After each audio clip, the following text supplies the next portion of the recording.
identified as mentally retarded, put back from the 5th grade into the 4th grade, and stayed in that category until I got out of high school. I don't have any college training, but I met a high school teacher who one day changed my life. I was waiting on another student, and when he came in, he said to me, "Young man, go to the board and write what I'm about to tell you." And I said, I can't do that, sir. He said, "Why not?" I said, "I'm not one of your students." He said, "It doesn't matter, follow my directions now." I said, "I can't do that, sir." He said, "Why not?" I said, "Because I'm educable mentally retarded." And he came from behind his desk and he looked at me. He said, "Don't ever say that again. Someone's opinion of you does not have to become your reality." And as he talked, my heart began to beat fast. Tears began to run down my eyes, and I was in the back just listening to him, because the speech he was giving, that speech was for me. And he said, "Les Brown," he said, "if you want to do anything worthwhile in life, you've got to be hungry." I told Mr. Washington I wanted to become a disc jockey. And so I started working to develop myself. He said, "I want you to practice every day being a disc jockey." I said, "But I don't have any job now." He said, "It doesn't matter." He said that it's better to be prepared for an opportunity and not have one than to have an opportunity and not be prepared. And as I was working to develop myself, I applied for a job as a disc jockey, WMBM on Miami Beach.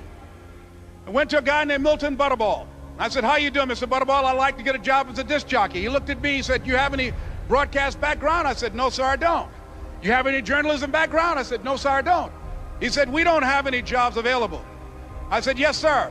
I went back to Mr. Washington and I told him. He said, "Don't take it personally." He said, "Most people are so negative, they will have to say no 7 times before they say yes." He said, "Go back again." So I went back again. I said, "How you doing, Mr. Butterball? My name is Les Brown." He said, "I know what your name is. What do you want?" I said, "I'd like to know whether or not you have any jobs as a disc jockey, sir." He said, "Didn't I just tell you yesterday we didn't have any jobs?" I said, "Yes, sir, but I know whether or not somebody got laid off or somebody was fired, sir." He said, "No one was laid off or fired. Now get on out of here." I came back the next day like I was seeing him for the first time. I said, "Hello, Mr. Butterball, how are you?" He looked at me with rage. He said, "Go get me some coffee." I said, "Yes, sir." And I went to get him some coffee. After a while, I would get their lunch and dinner, and I would go in the control rooms and take the disc jockeys their food, and I would not leave until they would ask me to leave. One Saturday afternoon, while I was at the radio station, a guy named Rock was drinking while he was on the air. I was the only one there, looking at him through the control room windows, walking back and forth, young, ready, and hungry. Pretty soon the phone rang, and it was the general manager. And I answered the phone. I said, "Hello?" He said, "Les, this is Mr. Klein." I said, "I know." He said, "Rock can't finish his program." I said, "I know." He said, "Would you call one of the other DJs in?" I said, "Yes, sir." I hung the phone up. I said, "Now he must think I'm crazy." I called my mom and my girlfriend, Cassandra. I said, "Y'all turn up the radio and come out on the front porch. I'm about to come on the air." I waited for about 20 minutes, and I called him back. I said, "Mr. Klein, I can't find nobody." He said, "Young boy, do you know how to work the controls?" I said, "Yes, sir." He said, "Go in there and don't say nothing here." I said, "Yes, sir."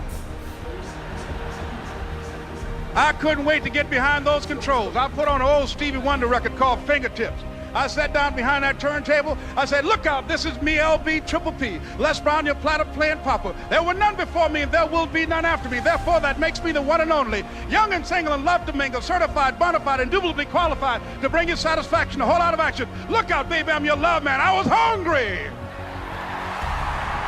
I was hungry. You gotta be hungry. Begin to know that you have greatness within you. And if just one of you here begin to envision yourselves as being blessed and highly favored to reach your goals, if just one of you capture the essence of what that means, that you have greatness within you and a responsibility to manifest that greatness, that you can make your parents proud, you can make your school proud, you can touch millions of people's lives And the world will never be the same again because you came this way. It was hard, ladies and gentlemen, coming to speak to people.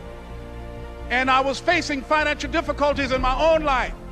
I was behind on my bills and my dreams, and I'm saying to them, you can live your dream. It was hard, ladies and gentlemen. It was very difficult to pick myself up each day believing that I could do it. There were times that I doubted myself.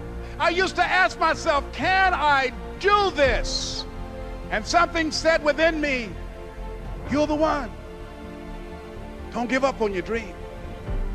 By continuing to push forward, by continuing to run toward my dream, that one day I would have my own talk show. It's a long shot, ladies and gentlemen, from Liberty City, an abandoned building on a floor, never knowing my mother or father. It's a long shot. Being here with you today in this dome in Atlanta, it's a long shot. No college training, labeled educable, mentally retarded, but I kept running toward my dream. Don't stop. Don't stop running toward your dream.